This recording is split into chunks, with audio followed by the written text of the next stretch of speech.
So the set pieces as well as the pre-planned strategy might be the better idea for the teams coming in here. And game 2, we will be joining in relatively soon. You can see here on the screen, the Team Liquid boys on the left is Ibiza. Seen him in real life, he's actually really tall. Like, we were quite surprised when we saw him in real life, actually. Yeah, really tall, actually. So, gives him extra height in game. He gets better visuals.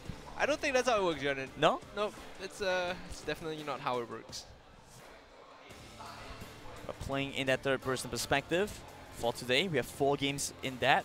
And tomorrow we switch over to first-person perspective, and the first game of the day will be on Miramar instead, and then the rest of the games will be on Ergo.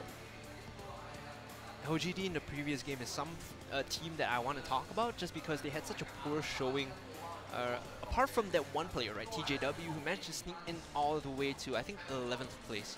Yeah, TGW by himself moving to the outside. We actually saw a similar strategy coming from GDE, I believe, where they both sat outside the playing zone and held out for as long as possible. But on GDE's side, the player that was sitting outside the playing zone actually got knocked by the play zone damage. Yeah. So that was a very unfortunate set of circumstances. I don't think that's how they wanted to play it out. LGD showed a much more efficient way of playing that situation, but unfortunately he was clustered towards the eastern side of the map where a lot of other teams already were. So pushing forward, there really wasn't a space where he was going to be able to get into the play zone. Instead, multiple teams collapse on him and he loses his life trying to charge in. That's the issue there, you know, this sort of scenarios, you never know how it's going to end up. HK9 there on your screen. Waiting for the points to be calculated and come in and finalized, I believe. If I'm not wrong, it's gonna be Liquid first, FaZe second, and C9 North America third, and then TSM fourth, if I'm not wrong. Just doing the rough mental calculations in my head. Should follow around that path. We'll have to double check on that. Make sure the stats in a second. For now, waiting in on the second game as the players load in.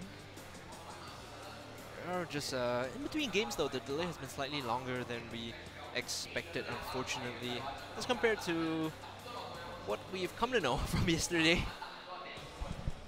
Yeah, unfortunately, delays. I mean, you have 64 players. I think HK9 actually had 1 player missing.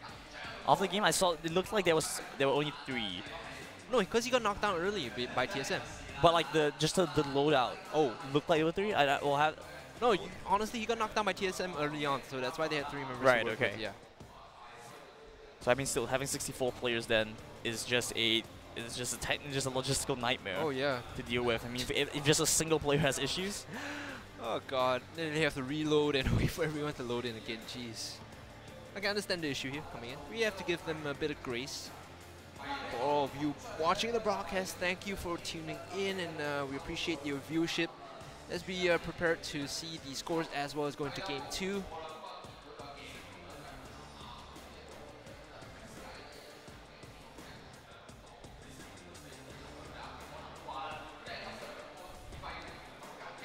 Oh, player spotlight. It's going to be James here with 5 kills. I mean, average kills, of course, 5 since it's only the first game, so that's a pretty good KDA for him. Yeah, so coming in with 5 kills early on. Hopefully they look to maintain that position for themselves as they move into the next phases of the game. He was the one that said, you know, we don't care what the plan is other teams have. We're just going to sit in Asnaya as well as Picado. And he and SMT were the ones making the call, I believe. So Scoom sort of defaulting away from the IGL position, letting 2 of his teammates take up the role and hold tough.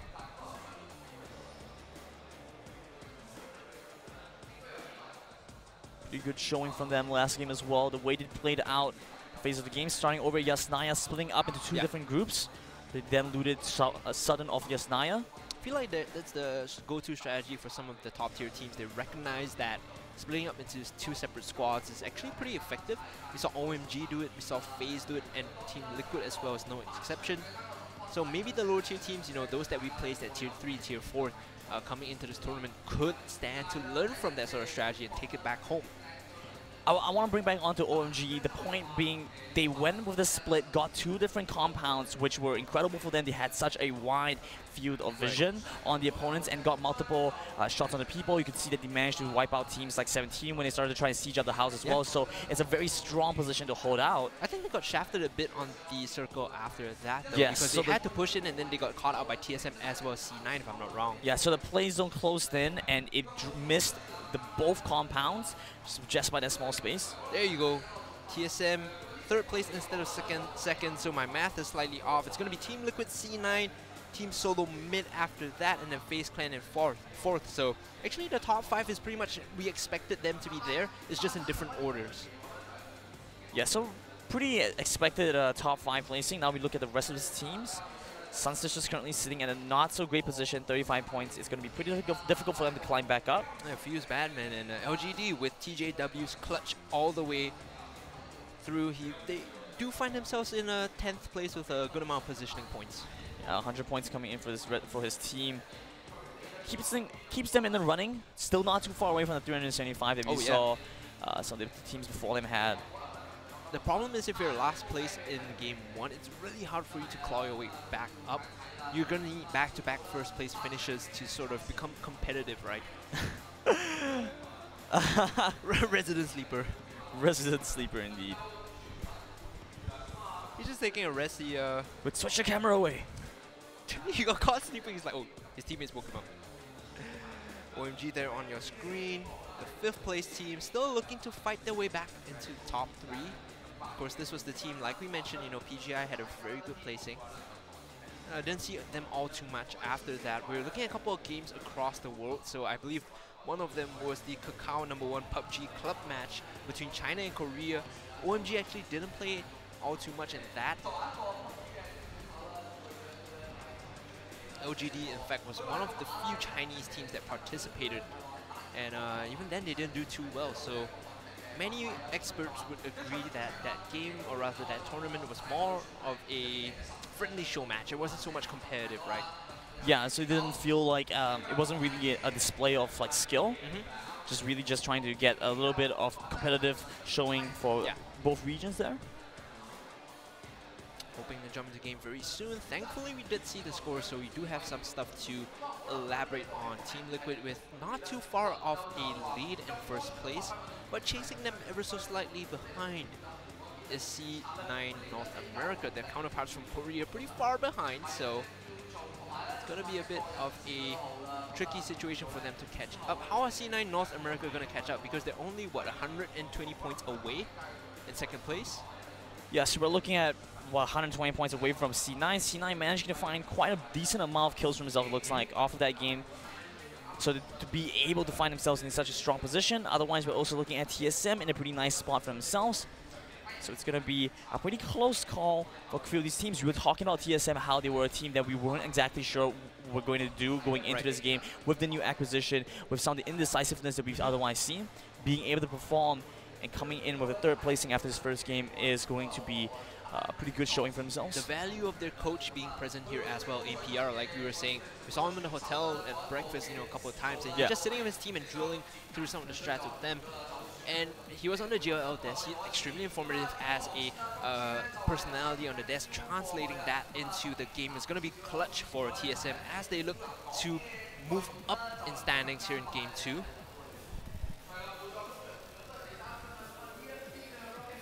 Already an early drop coming in for Rocket as to try and pick up the space over from the side. Oh, this is a very deep southern cut here. So this is going to split the map into a very uneven situation.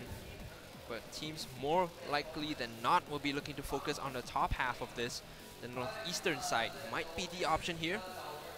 A few of these teams actually dropping by Georgia Pole, so might see a little bit of contest coming in there. TSM here are going to find HK9 relatively close. Are they going to hot drop next to each other is the question, Grandin. Yeah, still not a huge fan of the hot drop, so I don't really think that's going to be the case. I mean, they might both move towards Rozok, but... It's a pretty decent split, though. They only send one member to sort of observe where TSM are playing around there. Everyone else is around Georgia Bowl, as you mentioned. Oh, the knockdown might be coming down. Some revenge. No break. Ducking behind the building. And it was almost a reverse of the first kill in game 1, but TSM wise to that situation, backing off. Very interesting first play zone, a lot of it in the body of water. GDE once again moving over to military base. They find themselves in a pretty nice position. Control over the bridge though, going to head over to OMG, who are now by the beach houses on this eastern side. Oh man, this area is square onto C9 Korea and OMG as well, so there are 3 teams that can play already inside. Meanwhile, it's going to be Airwolf and FaZe that sit on the circumference that can be pushed into if they get the drop early on. Desert Eagle trying to get the 1D down someone, not really landing those shots, and he's going to be continuing his journey of loot and pillaging. Rocket Armor in a nice place. Liquid having split up a little bit already, it looks like. But continuing to move over to Yasnaya, gets the vehicle, trying to find the time to farm up. Now, we haven't talked all too much about this. This is the second game that GDE has played around military base. And I feel like that gives them great entry into the safe zones, both in this game and the previous game as well, considering the entry points. Is this something that, you know, GDE are going to stick with throughout the 4 games today? Will they be looking to play a military base all the way? Yeah, I mean, generally you see teams who work with a single hot drop position, single position that they drop in most often. So if for GDE that looks like it's going to be military base, then they probably will be looking to move in that position the most often. It's like Liquid and just Yasnaya, right? Yeah, exactly. So for them, it's Yasnaya, so in a very similar position, GDE looking for this military base. Nobody actually dropping over to Nova. Instead, we see HU moving away from Georgia Post, so not the same as they had played in the past. You know, LGD is sitting around Milta Power like game 1, so it's a pretty default setup. Not all too many variations as compared to the previous game, although TSM now on the hunt for more loot. It's a pretty standard early looting session. No early kills thus far, unlike game 1 where we had that rogue kill come through from TSM. Definitely feels like the reason we saw a little bit more aggression in the first game was teams were still figuring out where their opponents look to try and pick up. The spaces that they were looking for. FaZe actually hovering around South George. Refund having a very wide spread here, sending Pino and Funky onto different spaces. I like what Rocket and OMG are doing here, Brandon, because they're sitting around Ferry Pier and the edge of the ocean. If they can get access to the boats, that gives them the ability to swing around different angles of the safe zone if it relocates. So that's something that we could be opting to see as the game goes on. C9 Korea now moving in as well. Getting in early vehicles, they want to try and set up a better position for themselves. Nice adaptation from the Korean C9 squad. The NA counterparts had a pretty stand-up performance last game. What's your take on this, Brandon? Do you think that you should get a vehicle and go into the safe zone early in phase 1? Or sort of get the vehicle, drive around and loot and then enter during phase 2?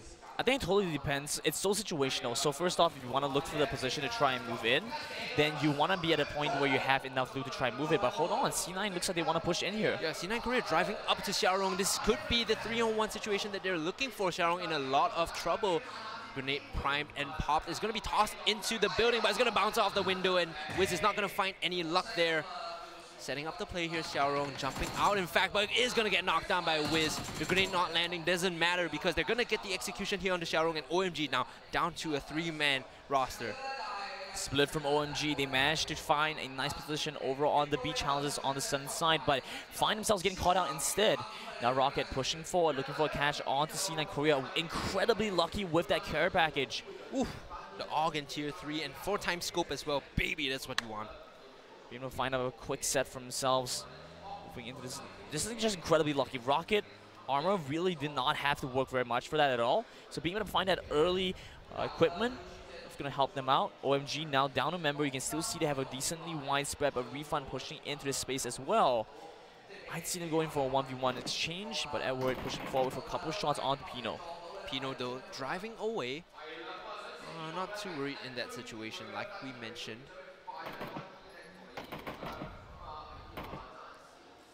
Maybe we spoke too early because a bit of early aggression. Still, we did see a member of OMG falling and a C9 Korea taking their chance on that push up onto OMG. All said and done though, the safe zone is still centered primarily on the southwestern side of this island. And FaZe are slowly pushing it on the road. C9 North America just behind, hot on their heels. HQ and LGD as well pushing in. HQ actually find a member being dropped here. Yeah, it's K3 that's been knocked down, but the milk is going to be there for the res.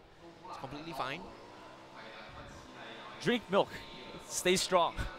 Get rest. This is a cheap promotion from Grand. Generic brand milk, just milk in general. But you know, well actually, It's going to be a bit tricky here. A lot of teams now trying to rotate. There's a couple of shots coming in. Yeah. Talking about the rotation, talking about when they want to make the decision to rotate. Earlier on, you asked me around the 4-minute mark. At this point, when is it a good time to start rotating in? I think it totally depends on how much loot you have at the specific time. The first play zone, you generally want to find your footing in the space. But with such a small amount of the area actually having land, it's very difficult to find that space. Okay, I need to cut you off just a little bit here because 5-6 teams are now barreling into the center of this. You have C9 NA as well as FaZe on the left side. The entry vector, they're very dangerous. Meanwhile, the center is being held up by their counterpart, C9 Korea. Meanwhile here, Airwolf is going to find a fight onto Refund Gaming. The Vietnamese team will be focused down and DJ Chip will be the first to fall for the Vietnamese side. The Indonesians completely okay with that. In fact, will walk away happy with that kill. Yeah, Refund have a very wide spread. You can just see Mixi having a difficult time trying to move over to the rest of his team. Pino over on the side, OMG in between them. You just see a very large space here. GDE have one player still on military base island. This is a wide rotation in, but before we swapped over, take a look at the map. Flash Wolves are the last team to enter the safe zone, so I don't know how that's going to work out for them, Grandin. It could be a pros and cons situation, like they won't get focused down right now, but as they enter, they might be spotted out. HQ here is going to find Refund Gaming, driving away, need for speed. Instead, on the right, he's going to get tagged up winner. A bit of trouble. Funky still being the target focus by other teams as he tries to move forward, gets knocked down by C9KR. Yeah, he turns right and there's a bullet to his face, turns left and there's a grenade, so it sucks for him either way. Eventually is going to fall to C9 Korea. Eureka gets the kill credit. Now Lion KK pushing in. Like we mentioned, almost everyone in the safe zone now, barring Team 17 as well as Flash Wolves. And the former is making their way in a couple of seconds. Flash Wolves made an interesting rotation, pushing all the way to the top right-hand corner of the map. Now it's coming back to see whether or not they can work off of that information. So they having moved so far away from the play zone, they managed to loot up relatively safely away from the opponents, but they're now trying to push back in. Okay, I need to pay attention to the center of this because there's a huge firefight breaking out, but our camera isn't particularly tracking it just yet. I did see 3 teams just going at each other, trying to control areas in the center of the safe zone as the circle looks to shift in a couple of minutes. Yeah, but we don't expect anybody to go down just yet. So we can take a little time to check out what's going on with some of the rest of the teams as they try and move into the play zone. So having so much of it being in water is very difficult for these teams to try and make this space. An interesting adaptation that could possibly happen and would be phenomenal for GDE is it actually drops closer towards the bridge and having sit somewhat on the military base island, and that would be incredible for GDE. You'll have a player by that space as well as having rotated nearby that bridge and having control of that area. Would be very nice for them to have, but now Liquid moving in on their vehicles as well. They're having a stand down with LGD. But the problem is with playing on military base as well. Hold on, couple shots in, window gets broken, DCR, trying to connect the bullets. Back to my earlier point, the problem with playing on military base is that you only have one entry point if you don't have the boat, right? And even if you do have the boat, we saw what happened in the previous game if people are watching the coast. So there is some danger there in terms of playing around that position. It's up to GDE to be very careful, see if they learn from their mistakes. Meanwhile, Flash Wolves hot on their heels is the danger in the background. They're just pushing in here. 3 separate vehicles, in fact, that is a lot of utility. Oh, James now getting focused down, a lot of utility being thrown out. It's going to be Semti that he's facing and staring down with. And James now looking to make his way away. Eureka continues to get another kill on the other side of the map. So far, it's like HQ is in a little bit of danger. Player getting taken down. C9 Korea, on the other hand, having been finding themselves in an aggressive early game. Play zone 1, already seeing quite a bit of action. I mean, you say that we have still, 61 members alive. Well, all that is going down. Okay, so GDE have moved entirely away from military base. instead having pulled themselves away from that space. They're looking to push in onto the central area, but this is an issue here because the FaZe boys are already in it. Sun Sisters now in a aggressive move, trying to push up. Flash Wolves have a difficult time. They want to try and push in, but 17 in a position to hold out against them. TSM now holding over from the sniper's nest. Looking at this position as well. Flash Wolves making the rotation around. They could afford to go a little bit wider. They're going in for a very direct push in, but there isn't really that much need to make this kind of movement. It feels a little bit risky. If there were more teams in this position, Flash could see themselves getting caught out. I would prefer if they made a wider rotation up towards the northern side and really try and pincer their way in from there. So this is an obvious but speedy move in. The trade-off is that they get spotted out, and I have to say, eventually it does get the job done, and Flash Wolves are going to be able to push in, like you mentioned. On the high ground here is Team 17 from China. Yeah, 17 being the ones to find themselves a little bit later. Sun Sisters is moving towards that top side. James gets a knockdown onto LGD, so the standoff climbs himself. It's going to be a kill as well from James, so he follows up with another bullet to the head to make sure that sticks. Meanwhile, LGD on the lower ground have to take cover behind inside that compound. Liquid now looking to try and regroup together. A couple of shots coming in. LGD holding down onto this compound. Still looking to be in a pretty safe position. They don't need to move just yet. We saw Sun Sisters move up towards the northern side of that play zone, trying to find any team that collapses onto that space. They could get lucky and the play zone could drop on them. But otherwise, we're looking at Liquid facing a little bit of trouble against HK9, who has the shot onto them. I need to point out that there was a bit of a team kill or team knockdown there from Team 17, hitting his teammate with the vehicle. So a bit of an issue with the driving there, but eventually might just get the res up in time.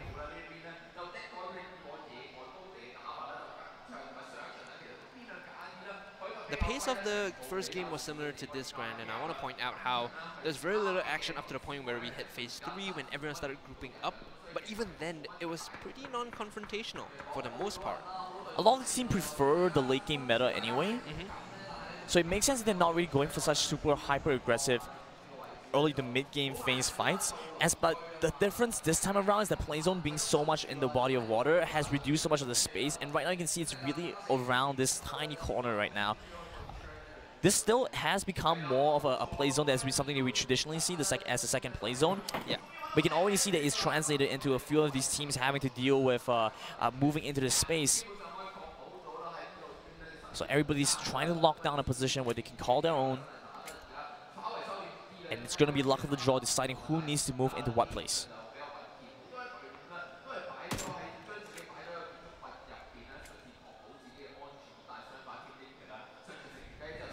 Airwolf now in the vehicle might be looking to push forward onto Sempty here. We've seen that a couple of times at first, rather at the start of the game as well. We saw C9 Korea just running straight at OMG when they were taking aggressive fire. That's it, just gonna get behind this rock, use the cover, and then push up. I'll point out the center of this safe zone is around the quarry, and that's a very difficult position to play around just because there's so many angles and different elevation heights to look out for. I'm not necessarily sure if teams are gonna hold out as or rather use the quarry as the central fortification area. I'm quite curious to see what they want to do as well. I think there's a couple of different spaces that might be a little bit better. We actually see a little bit of a trade between Airwolf as well as Liquid. Airwolf actually quite dominant in the Southeast Asian region. We see them perform very well in the qualifiers leading up to PGI the last time around. Right. But right now, they are pretty far away from this space, and Liquid want to try and move in. A couple of teams now hovering around the outside of the circumference, and we are really pocketing in on that bottom left-hand corner. EB looking to back off here. He and James were tag teaming up, but with the weapons that he has, he's opting to go into the vehicle and back off into the next safe zone anyway. Oh, this is a decent amount of utility coming in. They got the painkillers. The 8-time scope is what you really want, and the tier 3 as well is just the icing on the cake. Where's the 15 times? I'm not feeling that weapon all too much though. The Groza is not as tier 1 as I would think. HQ coming with a couple shots Onto HK9 as they move by. C9NA holding down this position quite well as well. So one of your top placing teams off the previous games. They are looking to play things pretty safe right now. C9 actually got a lot of kills the last game. They set themselves up for a pretty high score. K-Mine Nerf as well as Moody and Stab holding up this compound, but they can't really push up because they see HK9 pushing away. Now TSM now across the ridge line, being fired upon by AHQ. We're 16, approaching 17 minutes in, and the areas are still more or less getting settled in. Teams now starting to collapse in onto the space, and the play zone is shrinking ever so slightly. Oh, that's OMG, they find a kill.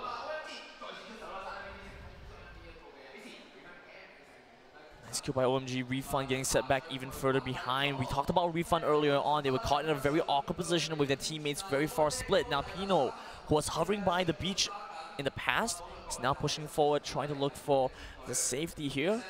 He takes a little bit of damage and might see himself getting taken down. Up on the top side, 17 trying to push in with Nemo, providing a little bit of fire, trying to prevent the team from moving in.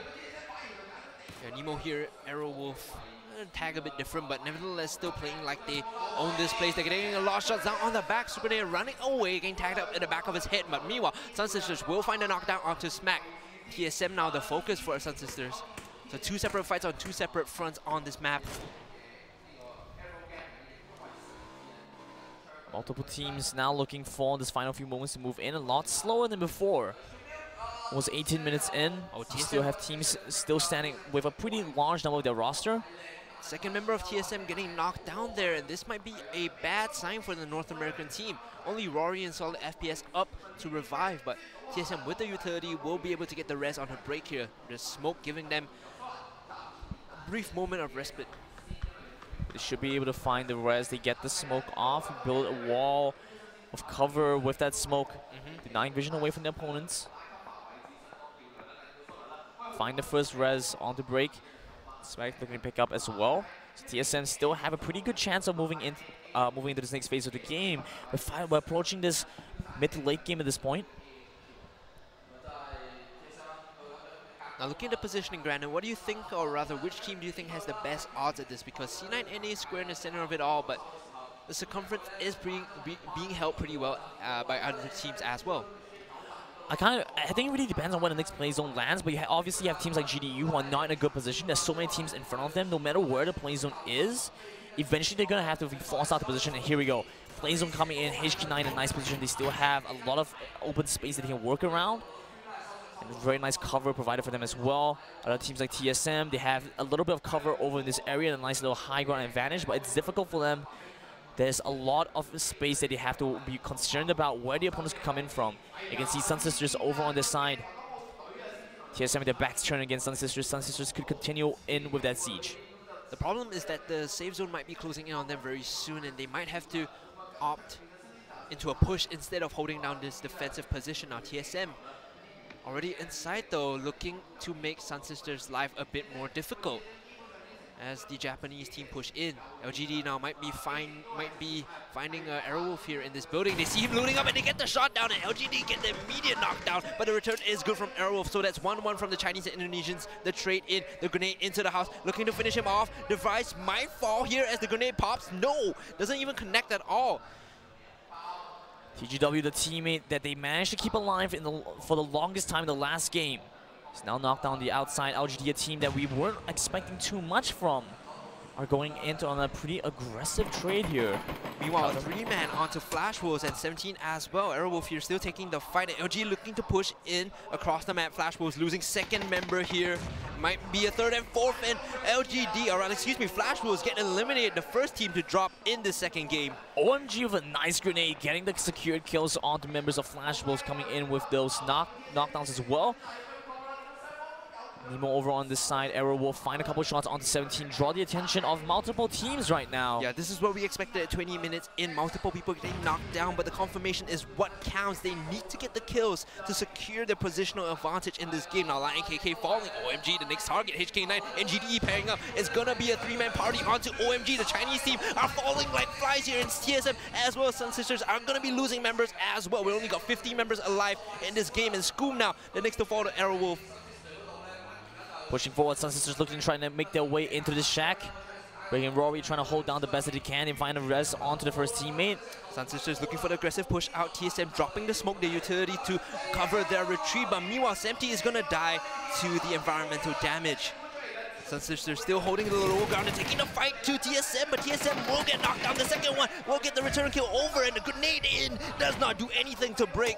Crazy Sam now has to do his best. He gets the execution onto one, looking for the second. Is he going to go for the revive, or is he going to go for the fight is the question here. Break opting to crawl away, trying to get to solid FPS to get the res. Sun Sisters finding time to rest the rest of his team.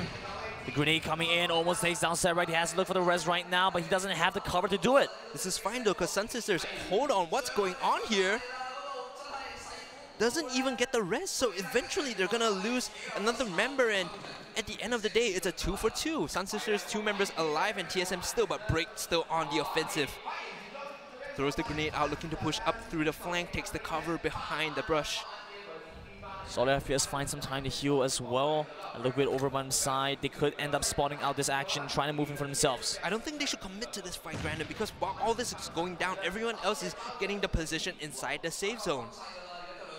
Shempty moves right by. They're not looking to try and find a fight here. But I mean, you say that, but SST and TSM are already in the play zone right now. At this point, it isn't too much on them to try and find too much of a better space. SST now looking to try and push forward though. Aggressive push up. They use the cover of the house magnificently, but the cover from the smoke is good on TSM. But the shot's in on the side of HQ, looking to play Kingmaker as they destroy SST. The grenade in, not connecting onto anyone from Sun Sisters, but Crazy Sam eventually is gonna fall to HQ. The res coming in. Difficult position, getting caught out from the back. Now they have to deal with this coming in. Playing zone closes in even more, and now it's down to the rest of the team to try and push forward. Look at James, he's gonna get taken down, jumps forward, dodges out the shots, gets behind cover. Only a sliver of health left, and James somehow clutching it out, using the heal now, the first aid kit, trying to top himself up. Sinvei doing the best he can to keep the hopes of his team alive. Meanwhile, Break is still holding behind this brush. He's not too afraid, considering that he knows HQ did help them out in damaging Sun Sisters. Man, Aerowolf, 17, and LGD are still holding the same position we saw in them last time. All these teams are held in a standoff right now, looking for an opportunity to try and push forward. A couple shots from Sinvi looking to take down TSM. Solid FPS, stays alive. Trying to make something connect, but finding no joy whatsoever. That only reviews his position a bit more as Maxi goes down across the map to Team 17. The Chinese group here finding a kill onto FaZe Clan. I mean, this is kind of expected from TSM. They are holding a position down where Sinvi cannot move forward. He has to try and get into the play zone. So the only way they can go about this is try and make a wide rotation over. But then TSM can just come in with the catch onto the opponents at this point. And you have this big collapse. LGD, Aerowolf, and 17 continue to try and push in. But they're all watching one another. Sun Sisters actually get eliminated as Break pushes forward. Yeah, he's going to see this because third person can see over the ridge line. So he's going to take pot shots at RDK and eventually knocked him down. The support from his team might be coming in, throws the grenade out to disengage. Second one to follow up. Meanwhile, Rocket Armor losing MNN Yong. C9NA doing some work here. Kills left, right, and center all across the map, Brandon. So the game is speeding up and heating up as well. Aerowolf almost taken down, looks like. Might be down to the last player on this side. It's a difficult position. GDE now trying to push forward. C9KR have a good vision. 17 have a having good visual. A much better performance this time, taking out Aerowolf very quickly. That's the Indonesian team removed. Only 13 teams left. Popping the grenade in, but not connecting into the house is a big issue for them. It will be blocked away, and C9 Korea now with the upper ground, looking to take this fight. The flank might be coming in though from GDE. More information for C9 Korea as they use a third-person perspective to the advantage. GDE now looking to try and back off and rotate a little bit. Flashman coming in. Looking to stun the opponents up a bit. We'll turn the corner and see the hit of GDE. He's gonna get the shots onto JY, will knock him down. But meanwhile, JY will find the interception, so it's a 1-for-1. Make that a 2-for-1 in favor of GDE. No, a 2-for-2. Punch for punch across. But eventually, it's gonna be GDE that gets it. K now looking to finish off C9 Korea. One more in the house, venturing in, shots to the head will finish him off. Good the man advantage coming in from GDE. They managed to stand strong despite the flank coming in from C9 Korea. Now C9 Korea are in a desperate position. HK9 over on the side as well. They have pressure coming in. Slightly after C9 Korea goes down, LGD falls as well to Aerowolves. And meanwhile, HK9 finding the fight onto GDE. They pick up the remnants. The vultures here at Prey, looking to pick up Kane and get the execution on GDE. C9NA now looking to be in a fantastic position to win this game. They are in a great spot in the middle of the play zone. Even as it closes now, in the side of the play zone with with good terrain and good cover coming in for them. Phase over from the side as well. HQ now moving in Liquid, chasing soon after. James and Ibiza looking to push in from the northern vector, but they will get spotted out by HQ if they're not careful. Being very careful creeping in, so at least that's good for now. But HQ turning the corner, they're gonna see them and they pop the shots on the James, but when will they see EB behind? James gets eliminated. EB still alive for now. Difficult game for Liquid. Ibiza now trying to push away, making a wider rotation, looking to find a different space where he can push in where the enemy are not waiting for him. That's right, HQ on the high ground, putting the fear of God into EB, and he has to back off now. TSM, 2 members left, Brick and Solid FPS, clutching this one out, keeping their chest to the ground and not wanting to be spotted out. HK9 opposite across the ridgeline, doing the same as well. Now 17 falling to Airwolves and C9, North America as well. FaZe getting the execution, so everyone just piling onto 17. They're gonna get gangbanged here. Meanwhile, C9 securing a lot for themselves and HK9 as well. We're down to 10 teams, and this is 27 minutes in with 25, so a lot of teams still having 1 or 2 members still in the game. A little bit left for them to work on. They just have to try and find his final push in position. TSM in a difficult spot, down to only 1 member, it looks like. Don't have much space they can work around. You can see all the teams that have 1 or 2 members are just playing very carefully, sitting on the outside of the safe zone, not wanting to push in. First phase is going to get knocked down by the grenade from Nerf. Now the push in on the back from Airwolf might just find Hexetti. The flank might be coming in onto the last member of FaZe Clan. Very nice push incoming from Biza, being able to find a different opportunity to get in, but Rocket over on the side. They push in a little bit deeper, but end up getting caught out by C9NA, who are in a massively powerful position here. FaZe over from the side as well. C9NA finishing 2 teams by themselves. They're on the hunt now. Nerf getting the kill credit from Airwolf. The team that didn't manage to place first, they still managed to get an incredible number of points off the kills that they received. And this second game looks like they're going to continue on with that trend. Now looking at the compound that they're held up in, this is a great position for C9 and A. They send 2 out to scout and hunt, the other 2 holding back and playing defensive to provide cover fire. GDE now pushing in, getting a shot into him. It's not going to help him all too much. Eventually will get knocked down by Rocket Armor. Hexa getting the kill credit on this. I say that, but the turnaround coming in and he finishes off GY as well as now. That's 2 members of GDE falling, and 9th place will be the finishing position for GDE here.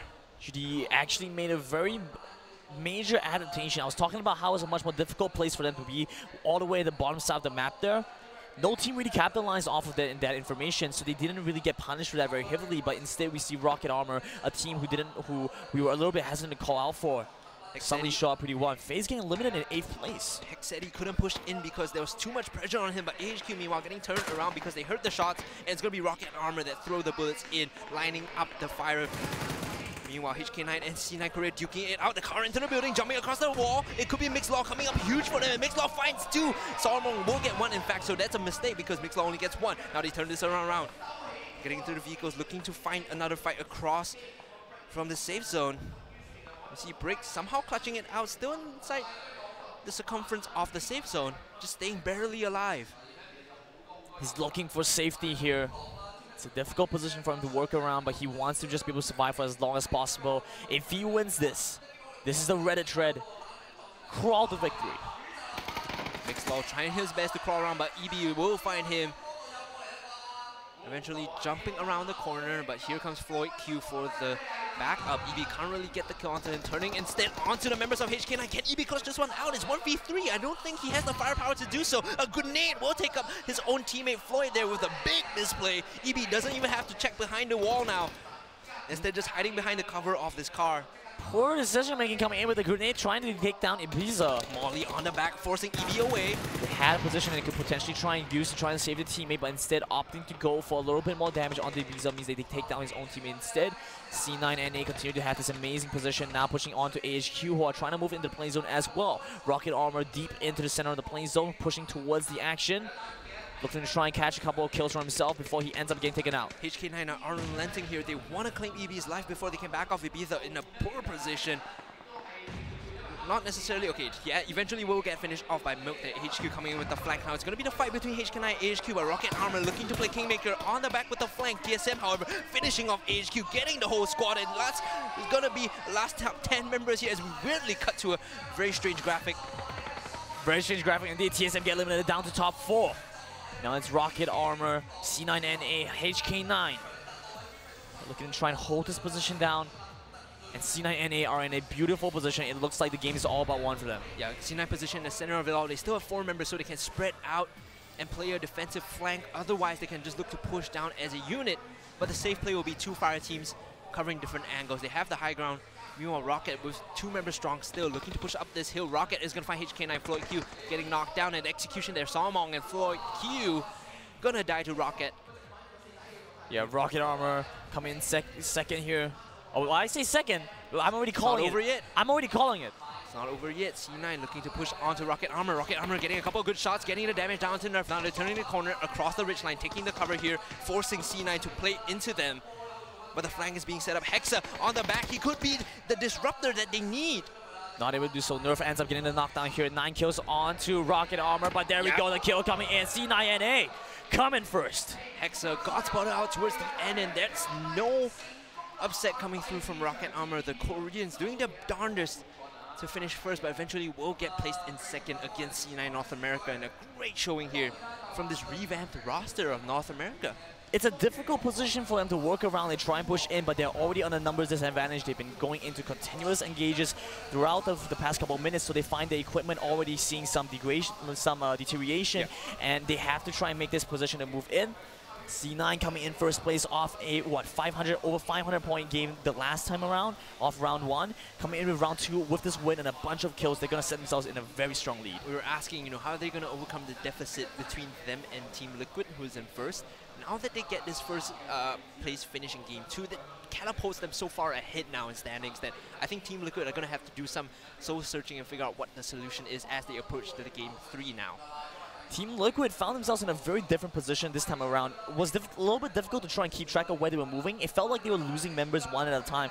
Every time they tried to probe into a position to get into the play zone, they had a single player drop, and then they had to try and follow up after that. So we saw in the case with Ibiza, I believe one of the teammates pushed in first. He gets caught out, and Ibiza has to try and move around the outside, finds a different position to move in a play zone. A little bit unlucky in that sense as well.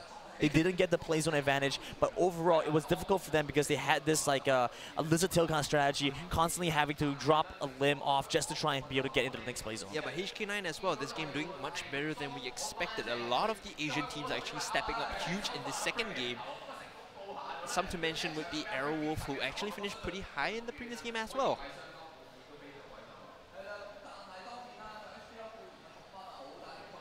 So we're looking to see how these teams move into round number 3. We'll be checking the scores, we're calculating them and have that by the next game, but very exciting game 2 coming in. Team Liquid not performing as well as we had expected. Yeah. Circumstances changing out, the play zone not really placing around nearby them. Finishing 4th or 5th in that game, dying to HQ at the end.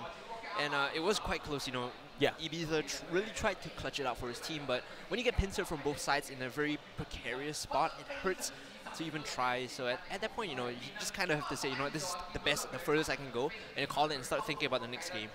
Yeah, it's difficult because they drop Yasnaya and then the play zone is on the exact opposite corner of the map, so they have to move a lot and then try and find a different position. Then you have some other teams who have got incredible hold downs and then just find themselves very lucky with the play zones. So just off virtue of that, it makes it very difficult for teams like Liquid to come in and try and take that position away. But we also saw a very interesting strategy coming in from HK9 and Rocket Armor into the second game. Yeah, first time the Koreans have placed so high in this tournament thus far, so I'm looking to expect more from them. The Korean FPS team, Rocket Armor, definitely looking to finish at least top 5, I think. That would be a good spot for them to make a statement about themselves. So that being said, guys, I think we're heading into a little break before game number 3, so stick around, we'll be right back.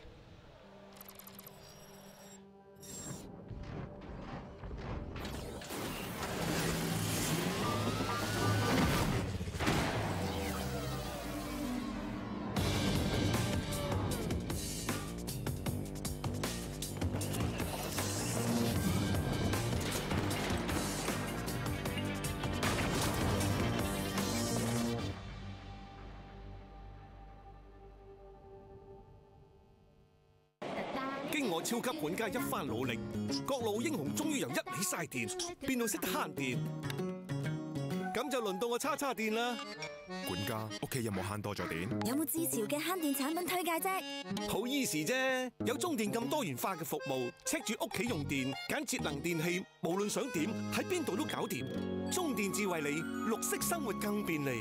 手機咁快冇電嘅？搞啱個 mon 就慳到電咯。喂，醫生。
穿越摩天大廈，探索與別不同嘅香港。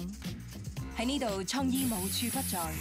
無論係街頭藝術、家居設計，定係多元嘅創意；無論係時裝設計、動漫製作，又或者各式各樣嘅藝術，都展現無盡創意，成就一個多姿多彩嘅創意樞紐。呢度就係你我嘅香港。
The Esport and Music Festival is the first ever event that Hong Kong Tourism Board organized. The purpose for organizing the event is to further promote Hong Kong as a destination for the younger generation. 好高興我哋 PCCW Global 成為大會指定嘅國際網絡供應商。PCCW Global is committed to delivering the best network solutions so gamers can always perform at their best. 咁今次 PCCW Global 提供俾我哋嘅服務就係一個國際光纖網絡服務啦。咁就係將我哋會場連接到去比賽 server 同埋全球嘅直播網絡，咁可以俾到我哋喺一個好穩定嘅情況底下直播賽事去全世界。PCCW Global provide the esports industry with outstanding IT infrastructure and technical support, letting gamers focus on gaming.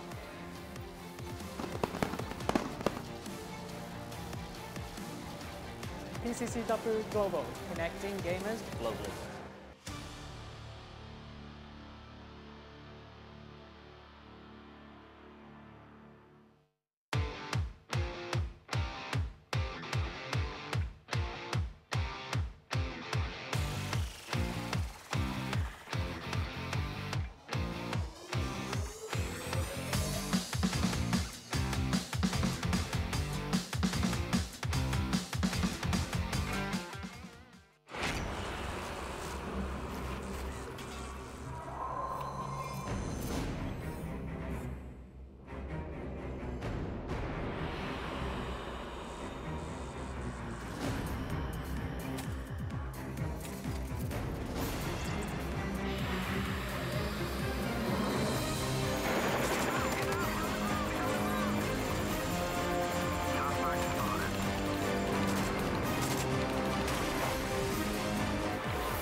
Hey guys, and welcome back to the round number 3 of the Hong Kong PUBG Invitational.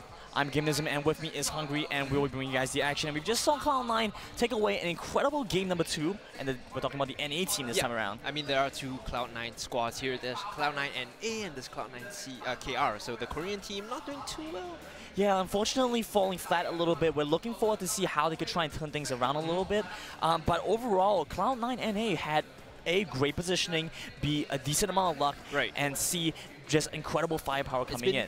A consistent form from the North American team as well. In game 1, they finished second, and now finishing first will catapult them to first place with a good amount of space as well to shake Liquid off of the tracks. That's true. With 500 points off the second game, they collected a bunch of kills. Oh yeah. I want to mention as well our second and third place contenders, Rocket Armor coming in. Right. They drew a bunch of kills, and surprisingly, being able to get that many was a little bit of an upset for us because we talked a little bit about Rocket Armor in the pre-game before coming in, and it was a little bit of a difficult call for us because they didn't perform very well in their own local league. Right, their domestic league. Right? Exactly. What was it called again? Could you run through this with our viewers once more to sort of refresh their memory, give some context as to what Rocket is as an organization? Rocket Armor, I mean. Yeah, Rocket Armor playing in the OGN League. So playing in that league, you have the likes of like Genji coming in, right? So very strong international teams as well. So obviously it shows in a competition that it's very difficult for them to match up to. So with that being said, it's difficult for them to shine in their own local regions, but it isn't really much of an excuse considering they were placing very far middle of the pack, in fact, slightly below middle of the pack in their regular leagues. So coming into competition now, the fact that they come in second with so many kills begs the question, is it a fluke or is this a sign of a recovery for this Korean team? Yeah, normally in these sort of situations when you're looking at PUBG, you normally play like, 8 games, 16 games to get some sort of average performance.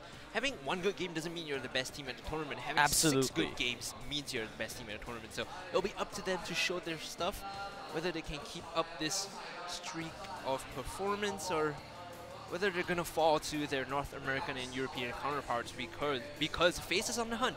You could see they are looking like they are out for blood this game. We also saw HK9, the third place team off that second game, perform very well, get a bunch of kills for himself. Sunstitch was one of the teams who were bottom of the ladder after that first game. Yeah, they were last place in fact. Yeah, last place after the first game, coming in a little bit better this time around. But overall still not that much better. So hopefully we see something good coming in from them. TSM, FaZe, and Liquid drop shot a little bit in this second round, hoping to climb back up again afterwards. But I think TSM actually still had a pretty decent showing.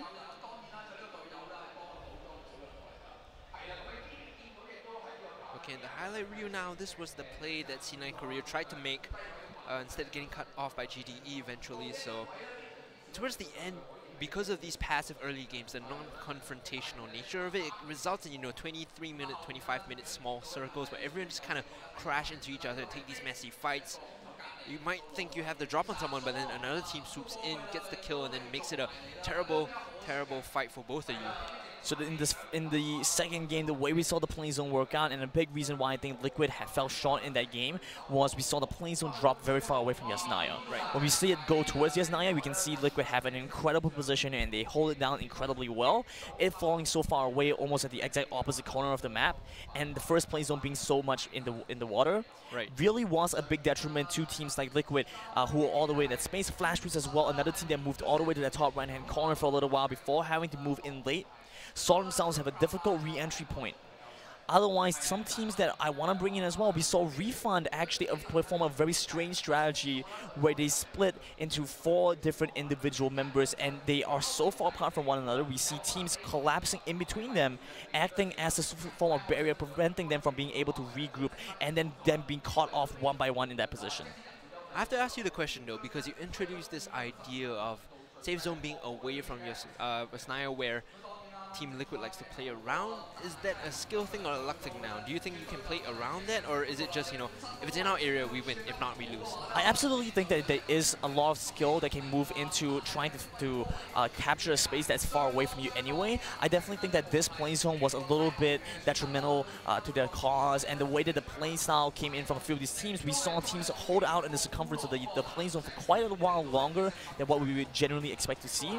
And we could also see teams that were holding out for a very long time, teams like LGD and Aerowolf, I believe, and then LGD, Airwolf, and 17 held in that top right-hand side of the playing zone for such a long period of time. That's something that you generally don't want to do. It just wastes a lot of time for all sides, and they just spend a lot of their resources holding that position down. Worst case scenario is you're holding the circumference, you think you have a good delayed entry in, and then someone comes in and tries to tag team you, right? And then you end up in this bad fight on the circumference of the circle. People know you're outside, they don't care, but you guys are going to end up killing each other, even not getting a good position in if you win.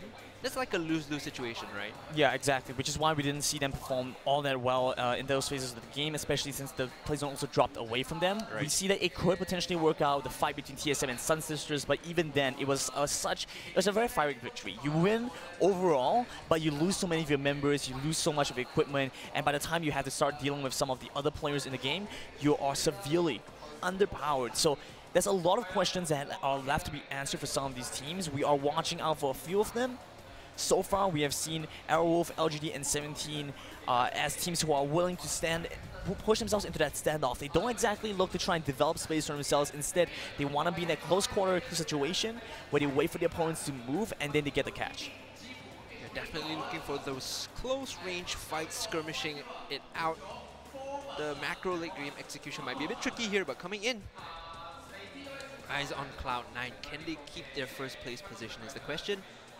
I would like to think that this new roster has proven themselves pretty worthy of praise, because coming in prior to this, the past 3 months, we look at the progression of what C9 have accomplished, right, the past couple of months, even in the NA qualifier. So hold on here, you can see Moody is the king of the previous round. 7 kills.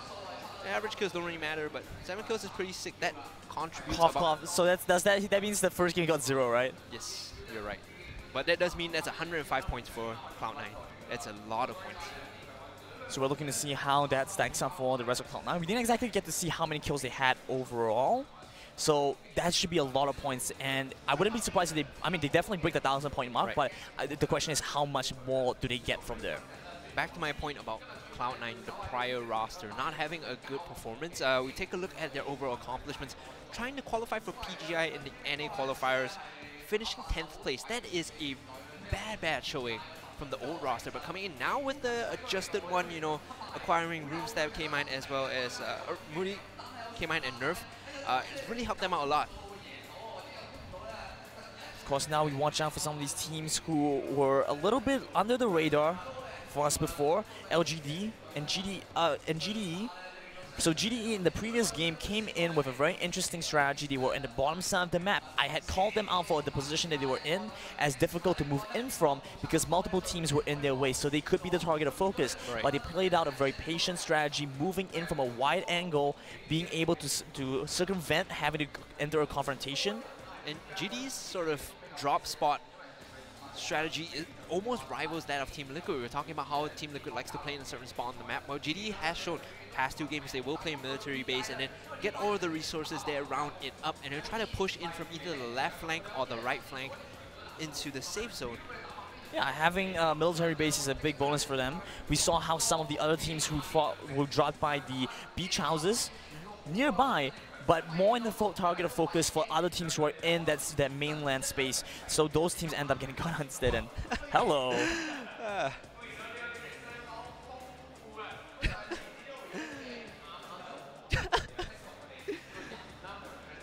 I'm sorry, stream. This is unfortunate. Quality entertainment. Yeah, unfortunate cut there.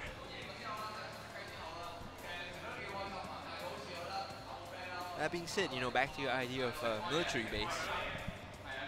GDE playing around that area is actually pretty smart in terms of strategy, because not only is it high loot density, you get access to a lot of vehicles as well as the boats when it comes to reshaping your re-entry point. And look at the scoreboard right now. It's going to be C9 in first place with 1,100 points. You're right, Grandin. They broke the 1,000 point mark in game 2. Team Liquid slightly behind. I say slightly, it's about 300 points. Yeah. Trailing behind, and at the bottom tier of it, it's going to be Flash Wolves falling all the way down to 16th. Sun Sister and Refund Gaming finding themselves a small jump in position. Being able to move up a little bit, Flash Wolves had a pretty unlucky game number 2. They moved to the top right-hand corner of the map, tried to move in late, and we can see how this also translates to similar position that Liquid was in.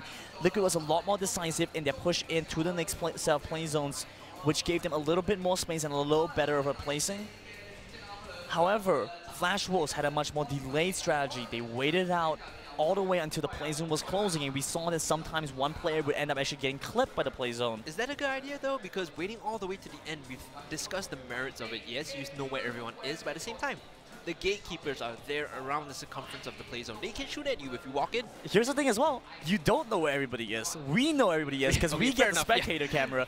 But for them, what they end up having to do is they now have to deal with players who are in spaces where they can only guess where they are. Right. So as they try and move in, every other team is already in position. So unless you have a very smart plan about the strategy that you want to employ moving into the play zone, for Flash Wolves, it was a little bit too direct. They move in straight past the opponents, get clipped by a couple of the enemy teams, and that ends up chipping them away constantly as team after team after team spots them out.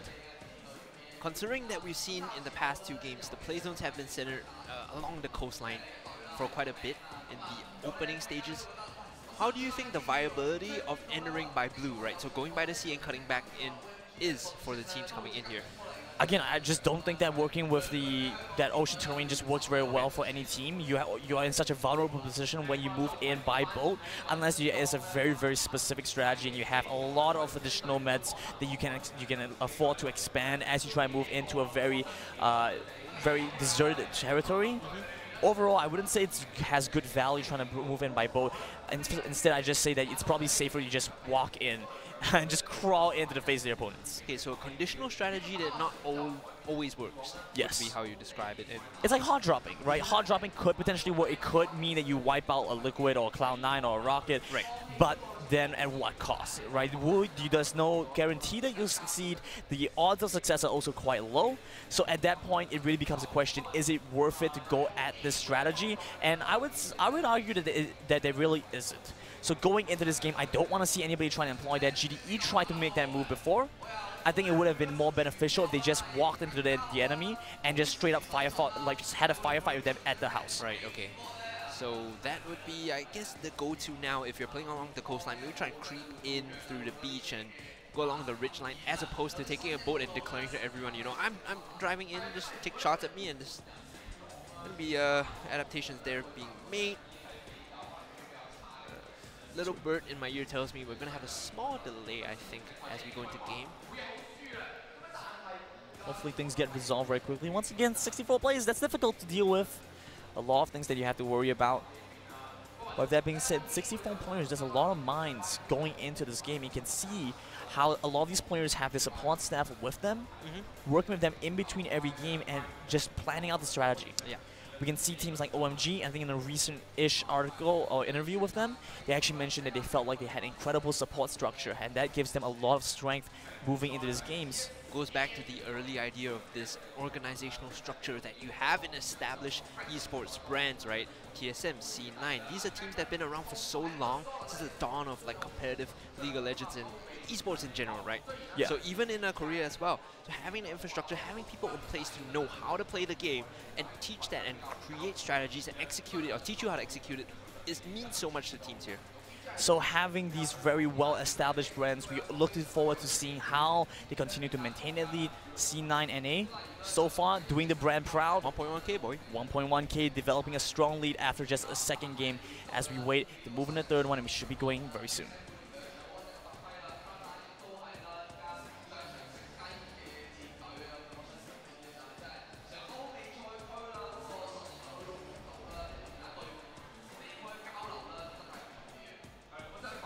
Hello, it's back again on us. Back to us. Before we go into game. Getting trolled.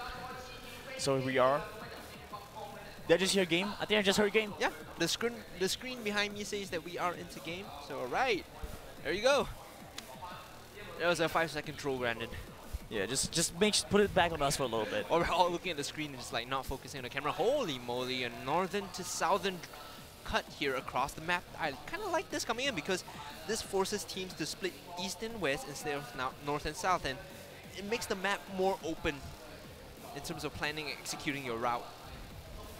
I love the space coming in for Team Liquid. They should find Yasnaya for themselves. The question now coming, if there any team that's looking to hot drop against them, as I mentioned, I don't think it's a good strategy.